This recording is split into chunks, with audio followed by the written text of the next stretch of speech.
भी model paper आपको upmsp.com वाली साइट पर मिल जाएगा, ठीक है। वहाँ से भी आप लोग इसे डाउनलोड कर सकते हैं, ठीक, पूरा पेपर। और आज आपको जो है लॉन्ग क्वेश्चन कराया जाएगा।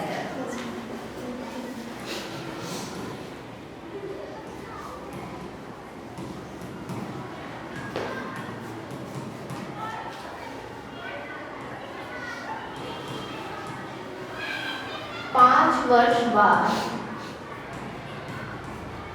जैकब की आयु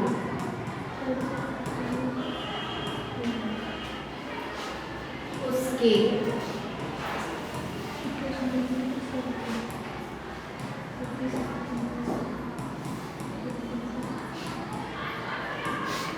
पुत्र की आयु से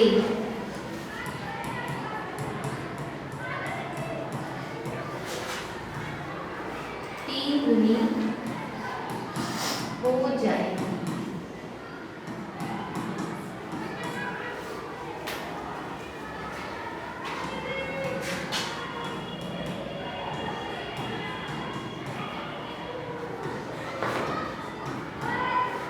पाँच वर्ष पूर्व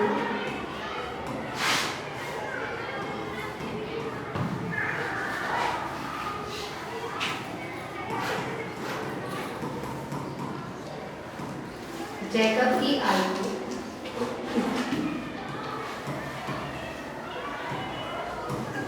उसके पुत्र की आयु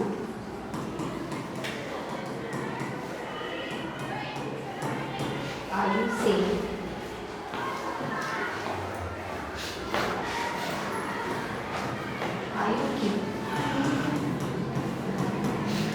7 गुनी थी। उनकी वर्तमान आयु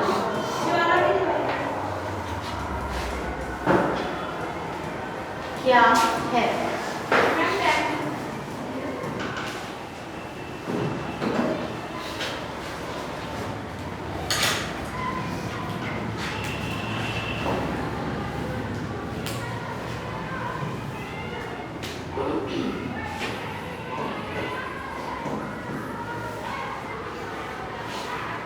ये क्वेश्चन है, 5 वर्ष बाद जैकब की आयु उसके पुत्र की आयु से 3 गुनी हो जाएगी, ठीक है।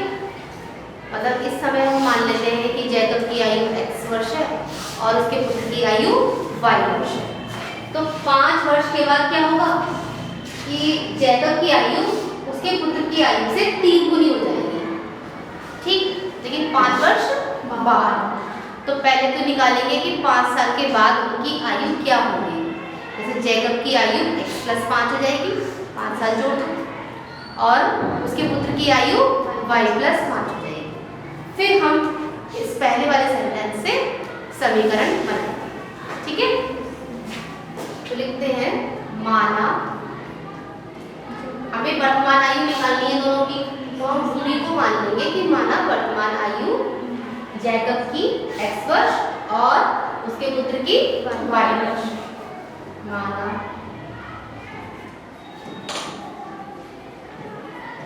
जैकब की वर्तमान आयु कितनी? x वर्ष।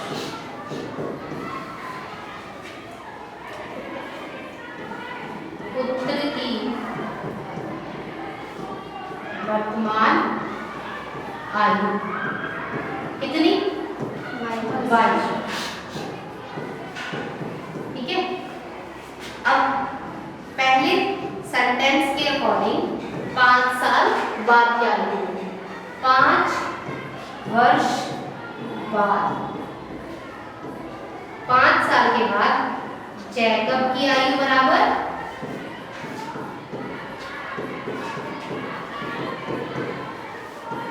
x + 5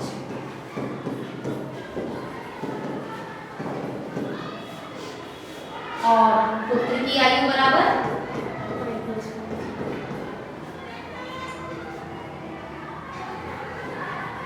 पुत्र की आयु बराबर y प्लस 5 वर्ष। ठीक है। अब अकॉर्डिंग टू क्वेश्चन, पहले सेंटेंस के अकॉर्डिंग टू क्वेश्चन, जैकब की आयु उसके पुत्र की आयु से 3 गुनी है। ठीक है, 3 गुनी हो जाएगी। तो जैकब की आयु कितनी है? x प्लस 5 बराबर 3 गुना किसकी आयु? पुत्र की आयु।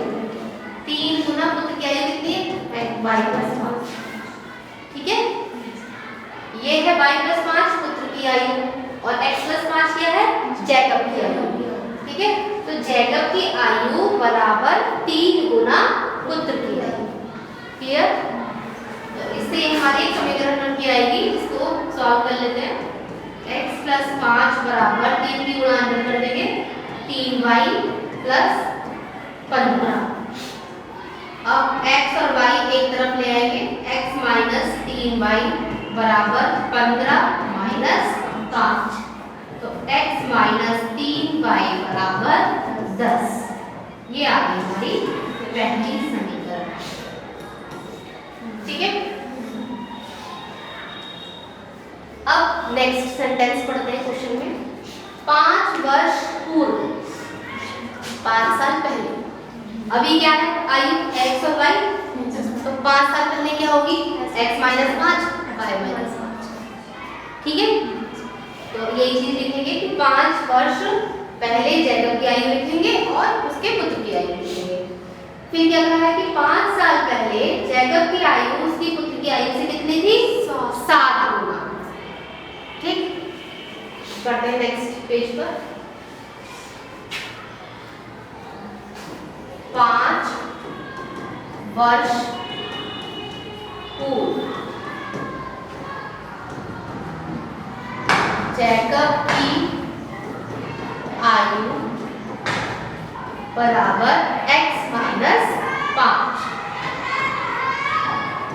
पुत्र की आयु बराबर y माइनस 5 वर्ष। ठीक है, अब क्वेश्चन के अकॉर्डिंग जैकब की आयु पुत्र की आयु से 7 गुनी हो जाएगी। पहले कितनी हुई थी? 3 गुना, 3 से गुणा कर रहे थे, अब कितनी है? 7 गुना। तो x माइनस 5 बराबर 7 गुना y माइनस 5। क्लियर हो गया ये? x माइनस 5 बराबर 7 की गुणा अंदर कर देंगे तो 7y माइनस 7 पंचे 35। अब x और y वाला पद एक तरफ ले जाएंगे और संख्या वाला पद दूसरी तरफ, तो x माइनस 7y बराबर माइनस 35 प्लस 5, तो x माइनस 7y बराबर माइनस का 30। ये हमारी आ गई दूसरी समीकरण। पहली समीकरण क्या थी? पहली लिख लेते हैं।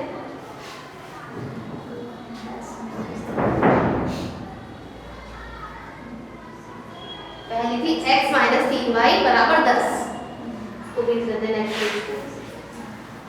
x माइनस 3y बराबर 10, ये हमारी दूसरी समीकरण, पहली समीकरण।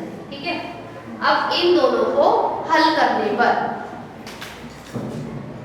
यहाँ ब्रैकेट में लिख देते हैं, समीकरण 1 व 2 को हल करने पर, हल कैसे करेंगे? इन्हें घटा दो। ठीक है, घटा दिया, चलो एक साथ लिखी हुई है। नीचे वाले समीकरण के साइन चेंज हो जाएंगे जब घटाते हैं, तो ये माइनस का x हो गया, ये प्लस का 3y और ये माइनस का 10। प्लस का x माइनस का x cancel, minus 7y plus 3y कितना बचा? माइनस का 4 बराबर माइनस 30 माइनस 10 कितना बचा? माइनस का 40। ठीक है, ये माइनस साइन से माइनस साइन कैंसिल। चाहे तो आप लोग अपने आप भी सॉल्व करके देख सकते हैं। 4y बराबर 40, y बराबर 40/4। इसको काटेंगे तो कितना आ गया 10, y का मान 10 आ गया। अब y का मान 10 कोई सी भी एक समीकरण में रख सकते हैं, पहली भी रख लेते हैं, ठीक है। समीकरण 1 में रखने पर x माइनस 3y बराबर 10 है ना, तो x माइनस 3 गुणा 10 बराबर 10, x माइनस 30 बराबर 10, x बराबर कितना आ गया 40। अब x क्या था हमारा, जैकब की आयु, तो जैकब की आयु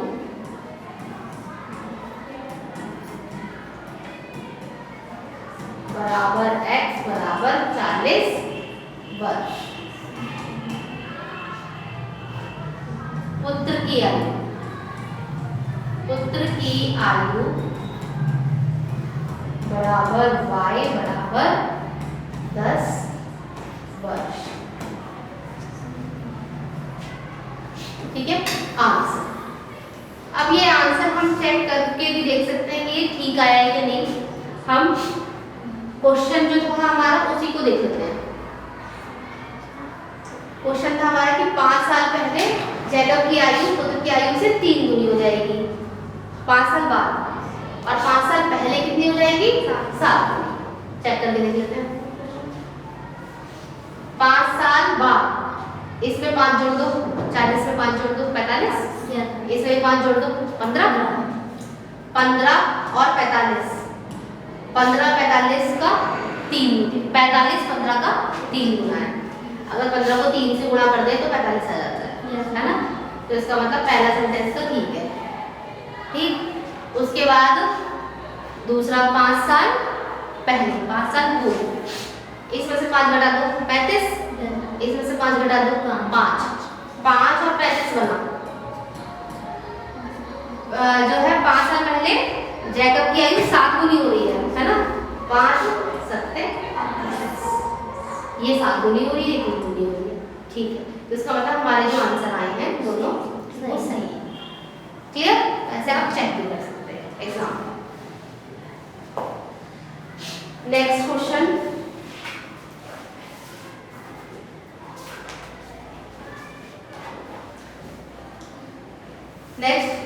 भी इसी चैप्टर का है जो कि चॉइस में आ सकता है, या तो एक आयु वाला क्वेश्चन आएगा या फिर जो स्पीड निकालनी होती है उस तरीके का क्वेश्चन आएगा, ठीक है। जैसे कि ये क्वेश्चन मैं लिखवा रही हूँ, देखिएगा। एक रेलगाड़ी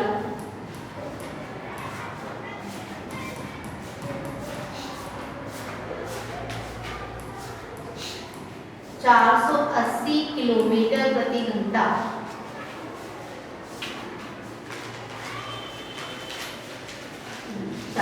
किलोमीटर, ठीक है, दूरी 480 किलोमीटर की दूरी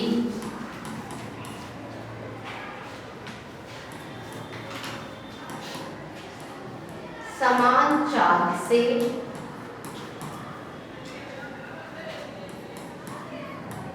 तय करती है।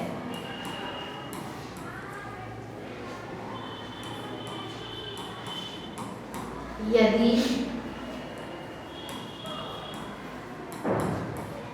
इसकी चाल 8 किलोमीटर प्रति घंटा कम होगी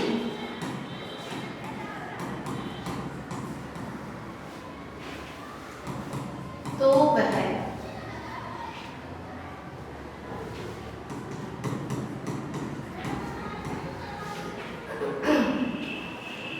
उसी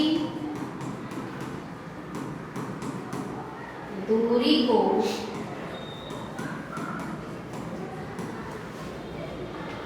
तय करने में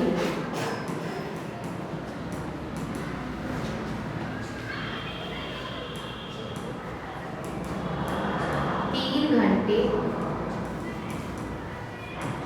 अधिक समय लेती।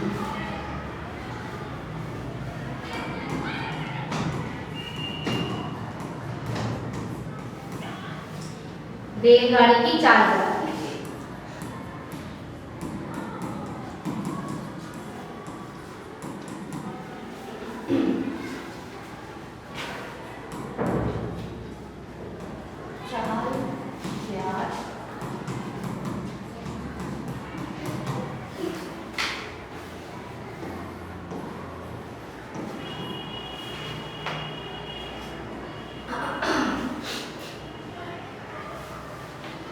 एक रेलगाड़ी 480 किलोमीटर की दूरी समान चाल से तय करती है।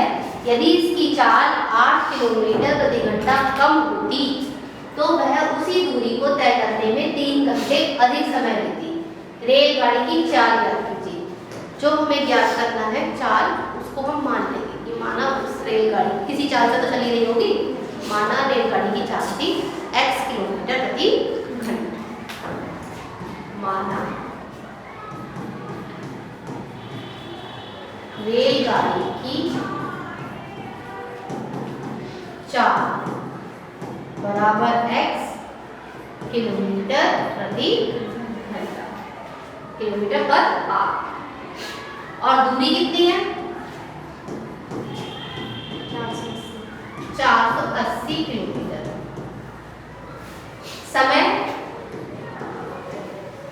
समय निकल जाएगा फॉर्मूले से, समय बराबर दूरी बटे 4। ठीक है, इस समय को हम मान लेंगे t1।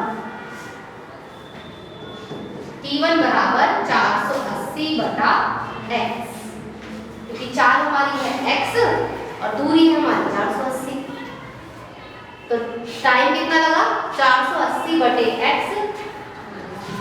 8 घंटा। ठीक है, इतने घंटे। अब क्या कहा है क्वेश्चन में कि अगर यह चाल x किलोमीटर प्रति घंटा कम होगी, ठीक है, एक नई कंडीशन है, जब चाल बराबर क्या होती x माइनस 8। ठीक है, पहले चाल हमने क्या ली थी x, और अब कितनी लेनी है x माइनस 8 किलोमीटर प्रति घंटा कम होती। कमी तो कह रहा है, तो कम करने के लिए हमने इसमें से घटा दिया। ठीक है, x माइनस 8 किलोमीटर पर, और दूरी वही है, दूरी हमें 480 किलोमीटर ही तय करनी है। तब टाइम क्या आएगा, वही फॉर्मूला लगा देंगे, समय बराबर दूरी बटे 4। तब टाइम जो निकल के आएगा उसको हम मान लेंगे t। ठीक है, दूरी हमारी 480, 4 है हमारी x माइनस 8। ठीक, तो अब ये जो टाइम निकल के आया, ये भी घंटों में निकल के आया, ये टाइम है हमारा t। अब इसके बारे में क्वेश्चन में क्या कहा है, इसके बारे में ये कह रखा है कि जब चाल हमारी 8 किलोमीटर प्रति घंटा कम होगी तब हमारा टाइम जो है 3 घंटे ज्यादा लगेगा। मतलब इस टाइम में और इस टाइम में कितने का अंतर है, 3 घंटे, इसमें ज्यादा लग रहा है ना। तो t2 में से अगर t1 घटाएंगे तो क्या आ जाएगा 3। ठीक है, क्वेश्चन के according to question t2 minus t1 बराबर 3। ठीक, t2 का मान कर देंगे 480 बटे x माइनस 8 माइनस 480 बटे x बराबर 3। ये क्लियर हुआ स्टेप, ये मेन स्टेप है। अब इसको जब हम सॉल्व करेंगे x का मान निकाल लाएंगे तो वो x का मान ही हमारा आंसर होगा, क्योंकि रेलगाड़ी की चाल। सॉल्व करते हैं, 480 बटे x माइनस 8 माइनस 480 बटे x बराबर 3। 480 यहाँ से कॉमन ले सकते हैं, कॉमन ले लिया, यहाँ क्या बचा, एलसीएम मिलेंगे तो x माइनस 8 इंटू x। ठीक है, एक स्टेप और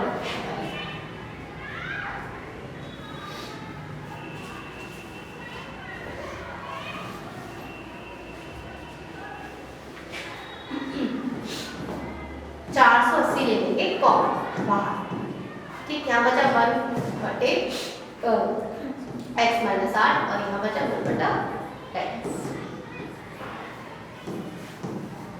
480 इंटू, अब एलसीएम x माइनस 8 और x का एलसीएम इन दोनों की गुणा x माइनस 8 इंटू x, ठीक है। ऊपर वाली वैल्यू कैसे निकलेगी, क्रॉस मल्टीप्लाई करके, ठीक है।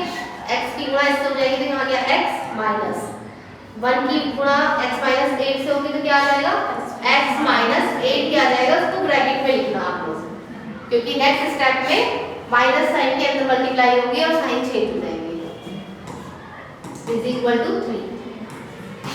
480 into x minus x plus 8 upon x square minus 8x, ये स्टेप समझ में आया, x के अंदर multiply is equal to 3। x से x कैंसिल, ऊपर वाला x कैंसिल हो गया है। 480 into 8 upon x square minus 8x is equal to 3, ठीक है। ये x स्क्वायर माइनस 8x से हट जाकर मल्टीप्लाई हो जाएगा, तो 480 into 8 is equal to 3 into x square minus 8x।